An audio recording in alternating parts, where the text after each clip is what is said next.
Hello everyone, सत श्री अकाल, नमस्ते, आदाब। मैं रविंदर दिल्ली से आप सबका अपने चैनल पे वेलकम करती हूँ।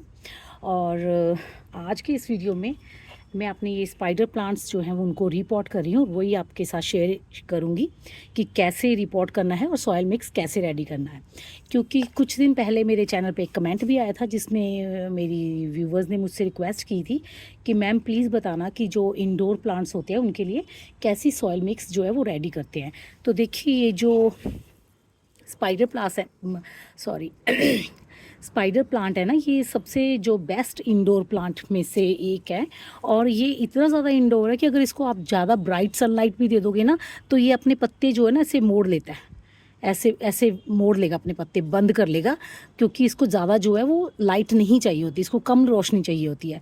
तो ये बेस्ट इंडोर प्लांट है। तो इसके लिए आज मैं मिट्टी बनाऊंगी और वही मैं आप लोगों के साथ शेयर करूंगी।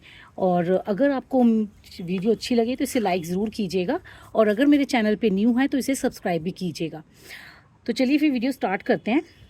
देखिए, जो भी इंडोर प्लांट्स होते हैं ना उनको ऐसी मिट्टी चाहिए होती है जो कि एकदम से भुरभुरी हो, जिसमें पानी ना रुके नहीं, पानी को मॉइस्चर होल्ड करे, पानी को थोड़ा होल्ड करे, मतलब मिट्टी में जो मॉइस्चर है वो बनाए रखे सॉइल पर। जो कीचड़ सा है ना वो ना हो। जैसे आप पानी डाल लें, थोड़ी देर बाद पानी जो है पूरी मिट्टी को गीला करता हुआ नीचे से ड्रेन आउट हो जाना चाहिए। तो उसके लिए हम क्या करेंगे, मैंने देखिए ऐसे ले रखा है मेज़रमेंट के लिए। आप कोई भी मेज़रमेंट यूज़ कर सकते हैं, डिब्बा, कोई गमला, कोई भी चीज़, ठीक है। तो मैं यहाँ पे ऐसे पोर्ट्स यूज़ कर रही हूँ, फूड कंटेनर्स हैं जो हमारे घर में फूड आता है उसमें से जो फूड कंटेनर मैं ऐसे स्टोर कर लेती हूँ, उनको फेंकती नहीं हूँ। तो यहाँ पर मैंने लिया एक हिस्सा गार्डन सॉइल, ये मेरे गार्डन की मिट्टी है जो गमलों से निकलती है, वो वाली मिट्टी है। एक हिस्सा गार्डन सॉइल है और इसमें एक हिस्सा हम मिलाएंगे सैंड। ये जो कंस्ट्रक्शन में सैंड यूज़ होती है ना, ग्रे कलर वाली, सीमेंट के साथ मिक्स करके यूज़ करते हैं, ये वो वाली सैंड है। ये बारिश में थोड़ी गीली हो गई हुई है इसलिए आपको ऐसी दिख रही होगी। तो ये वो वाली ग्रे वाली सैंड है। आपको अगर दो थोड़ी मोटी वाली सैंड मिले तो आप वो भी यूज़ कर सकते हैं, कोई दिक्कत नहीं है। बट ये है कि एक पार्ट हमें गार्डन सॉइल और एक पार्ट जो है वो हमें सैंड लेना है। उसके बाद जो थर्ड चीज़ है वो है कंपोस्ट। मैं यहाँ पर बिल्कुल एकदम से सड़ी गोबर की खाद यूज़ कर रही हूँ। आप कोई भी यूज़ कर सकते हो, वर्मी कंपोस्ट या फिर पत्तों की खाद, कोई भी खाद आप यूज़ कर सकते हो। पर हाँ, किचन वेस्ट से निकली हुई खाद ना थोड़ा अवॉइड कीजिएगा इंडोर प्लांट्स के लिए। उसको हम अपने वेजिटेबल प्लांट्स में डालें तो ही बेस्ट है वो। बट अपने इंडोर प्लांट्स के लिए आप थोड़ा अवॉइड कीजिएगा। 3 खाद मैंने आपको बताई हैं, गोबर की खाद, पत्तों की खाद और साथ में वर्मी कंपोस्ट। इनमें से आप, जिसको केंचुआ खाद कहते हैं, उनमें से आप तीनों में से कोई भी ले सकते हैं। मैं यहाँ पर गोबर की खाद ले रही हूँ। और जो चौथी चीज़ है वो हमें डालनी है राइस हस्क। ये जो चावलों का छिलका होता है ना, ऊपर से जब चावल निकालते हैं तो ये छिलका होता है, ये है, ये राइस हस्क हमें लेना है। अब मोस्टली क्वेश्चन आता है कि राइस हस्क हमारे यहाँ इजीली अवेलेबल नहीं होता, क्योंकि मुझे भी दिल्ली में ये बहुत मुश्किल से मिलता है। मैं ये करनाल से मंगवाती हूँ तो काफ़ी कॉस्टली पड़ता है। 300 रुपीज़ तो मुझे कोरियर चार्जेस लगते हैं, क्योंकि वो कह रहे हैं 10 kg से डाउन हम नीचे का सामान हम नहीं भेजते। और वो 300 मुझसे कोरियर चार्जेस लेते हैं। तो फिर मैं 10 या 20 kg इकट्ठा ही मंगवाती हूँ। और अगर आपके पास ये नहीं है ना तो कोकोपीट हर नर्सरी में ईजिली मिल जाती है। आप कोकोपीट ले सकते हैं, हर नर्सरी में इजीली मिलती है कोकोपीट। और कोकोपीट को यूज़ करने से पहले आपको धोकर इसको एकदम से ड्रेन, मतलब निचोड़ के स्पिन करके ना फिर सुखाना है, उसके बाद ही यूज़ करना है इसको। ऐसे ही आप नर्सरी से लाके यूज़ मत करना, क्योंकि इसमें ना साल्ट होता है जो हमारे पौधों के लिए अच्छा नहीं होता। ये मैंने धो के एकदम से सुखाया हुआ है। इसको कैसे वॉश करना है, कैसे रेडी करना है अपने गार्डन के लिए, इसकी वीडियो भी मेरे चैनल पे अपलोड है। आप चाहेंगे तो मैं उसका लिंक डिस्क्रिप्शन बॉक्स में दे दूँगी, आप वहाँ से देख लेना कि कोकोपीट को कैसे रेडी करना है गार्डन के लिए। तो ये 4 चीज़ें आपको लेनी है, ठीक है। कोकोपीट का काम क्या है कि हमारी मिट्टी में मॉइस्चर बना के रखेगा। ये कोकोपीट ना पानी को सोख लेती है अपने अंदर, और जब ज़रूरत होती है जड़ों को तब दे देती है। इससे क्या होता है कि जब भी कोई फर्टिलाइज़र, लिक्विड फर्टिलाइज़र वगैरह कुछ भी हम ऐड करते हैं ना, तो वो इसमें रहता है, वेस्ट नहीं जाता, और जब जड़ को ज़रूरत होती है तब वो ले लेता है।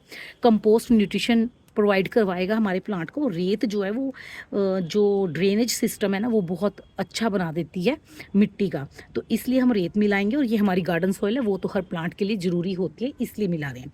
तो ये 4 चीज़ें आपको मिलानी है। अब बात करते हैं, मान लीजिए आपके पास कोकोपीट भी नहीं है तो उसको भी निकाल दीजिए। ये 3 चीज़ें आपको मिलानी है, सैंड, कंपोस्ट और कंपोस्ट, गार्डन सॉइल और सैंड। पर इसमें क्या करेंगे, हम सैंड की मात्रा थोड़ी सी कम कर देंगे, मतलब आधा, ये आधा सैंड को आधा कर देंगे और ये दोनों चीज़ें हम इक्वल रखेंगे। तब हमारी जो गार्डन सॉइल मतलब सॉइल मिक्स तैयार होगा ना, वो हमारे गार्डन के लिए बेस्ट होगा, इंडोर प्लांट्स के लिए। तो तब रेडी कर सकते हैं। अब अगर आप बात करें कि हमें सैंड भी नहीं मिल रहा है, हम अब क्या करें, हम सैंड भी नहीं यूज़ कर सकते, तब आपको क्या करना है, दोनों चीज़ें 50-50% मिलानी है। जितनी आप कंपोस्ट लोगे उतनी मिट्टी लोगे। ये नहीं कि आप मिट्टी ज़्यादा कर दो, कंपोस्ट कम रखो, क्योंकि अगर आपने मिट्टी ज़्यादा कर दी ना तो ड्रेनेज सिस्टम अच्छा नहीं होगा, मिट्टी आपकी भुरभुरी नहीं बनेगी। अगर भुरभुरी नहीं बनेगी तो प्लांट्स की रूट्स ठीक से डेवलप नहीं होंगी। जब रूट्स ठीक से डेवलप नहीं होंगी तो प्लांट ग्रोथ नहीं करेगा। तो उसके लिए आपको क्या है कि कंपोस्ट की मात्रा बढ़ा देनी है, क्वांटिटी अब कंपोस्ट की बढ़ाओगे ना, क्योंकि कंपोस्ट में भी मॉइस्चर जो मिट्टी को थोड़ा जो कहते हैं ना पोरस बनाने में हेल्प मिलती है, ड्रेनेज सिस्टम अच्छा होता है कंपोस्ट से भी। और प्लस कंपोस्ट भी ह्यूमिडिटी को जो ना मॉइस्चर को अपने अंदर स्टोर करके रखती है, इसमें भी हुमस काफ़ी होती है, तो काफ़ी मॉइस्चर को होल्ड करने में कंपोस्ट हमारी हेल्प करती है। तो आप को ठीक से समझ में आया होगा कि इंडोर प्लांट की मिट्टी को कैसे रेडी करना है। कोई भी चीज़ आपके पास कम है या ज़्यादा है तो आप उसको एडजस्ट कर दीजिए। बस आपको ध्यान क्या रखना है कि जो मिट्टी है ना वो वेल ड्रेन होनी चाहिए, प्लस मॉइस्चर को होल्ड करके रखने वाली होनी चाहिए।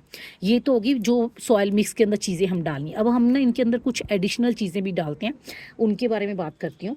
सबसे पहले तो फंगस से बचाने के लिए हम यहाँ पे यूज़ कर सकते हैं हल्दी। जैसे एक पॉट के लिए बनाना है तो 1 चम्मच हल्दी यूज़ कीजिए, या फिर 1 चम्मच ट्राइकोडर्मा पाउडर। ये एक ऑर्गेनिक फंगीसाइड होता है, क्योंकि ये भी एक फंगस ही होती है जो कि मिट्टी में जाके मल्टीप्लाई होती जाती है और हमारे पौधों को फंगस से बचाती है। या फिर कोई भी सिस्टमेटिक या कॉन्टैक्ट फंगीसाइड, केमिकल में कोई भी फंगीसाइड आप 1 चम्मच यूज़ करेंगे ताकि आपकी मिट्टी जो है वो फंगस से बचती रहे। उसके बाद हम इसमें क्या ऐड करेंगे, बोन मील प्लस नीम खली। ये नीम खली पाउडर है, 1 मुट्ठी के करीब आपको नीम खली पाउडर यूज़ करना है, और ये बोन मील पाउडर है, 1 मुट्ठी के करीब ही आपको बोन मील पाउडर यूज़ करना है। अब जैसे आपको बोन मील से थोड़ा परहेज है तो आप रॉक फॉस्फेट भी यूज़ कर सकते हैं। ये रॉक फॉस्फेट है, ये देखिए ये ऐसे आता है, इसको भी यूज़ कर सकते हैं। 1 मुट्ठी आप रॉक फॉस्फेट यूज़ कर दीजिए, या सिंगल सुपर फॉस्फेट यूज़ कर सकते हैं, जिसे SSP के नाम से भी इसके ग्रैनुअल्स मिलते हैं मार्केट में, तो आप वो लेके यूज़ कर सकते हैं। मतलब ये सब चीज़ें मिला के जो मिट्टी रेडी होगी वो बेस्ट होगी हमारी इंडोर प्लांट्स के लिए। एक बार मैं इन सबको मिक्स कर लेती हूँ, फिर आपको दिखाती हूँ। अच्छा, मैं एक बात बताना भूल गई आपको कि अगर आपके गार्डन की सॉइल सैंडी है ना, जैसे पंजाब, हरियाणा, राजस्थान की मिट्टी होती है वो सैंडी सॉइल होती है, वो भी मैं दिखाती हूँ 1 मिनट वो कैसी होती है। तो अगर आपकी सॉइल वैसी है तब आपको सैंड मिलाने की ज़रूरत नहीं है उसमें, तब आप सैंड रहने दीजिए। अच्छा, इन दोनों में से ना एक ही चीज़ मिलानी है, या तो कोकोपीट या ये। अगर आप दोनों मिला रहे तो आधी आधी करोगे, अगर एक ही वैसे पूरी मिला रहे तो एक ही मिला दो, बस बहुत है ये ऐसे। नहीं तो आप आधी राइस हस्क मिलाओगे, आधी कोकोपीट मिलाओगे, आधी राइस हस्क निकाल दो और इसमें से आधी कोकोपीट मिला दो। ऐसे दोनों चीज़ें मिलाना चाहते हो तो ऐसे मिलाओगे, जैसे मैं दोनों मिला रही हूँ तो मैं आधी आधी मिला रही हूँ, आधी कोकोपीट आधी राइस हस्क, ठीक है, दोनों ऐसे। अब मैं इनको मिलाऊंगी, हवा बहुत चल रही है, उड़ रही है मेरी चीज़ें, इसलिए मैं पहले मिला दूँ।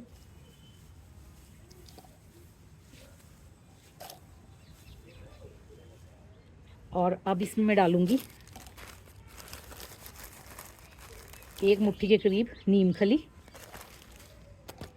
मैं ट्राइकोडर्मा नहीं डाल रही, मैं हल्दी डाल रही हूँ, हल्दी पाउडर, 1 चम्मच हल्दी पाउडर,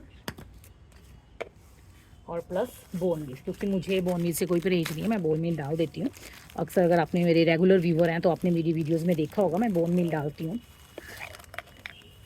क्योंकि देखिए जो हम गार्डन सॉइल लेके आए हैं ना कहीं से भी, उस मिट्टी में भी पता नहीं कितनी बोन मील मिली हुई है।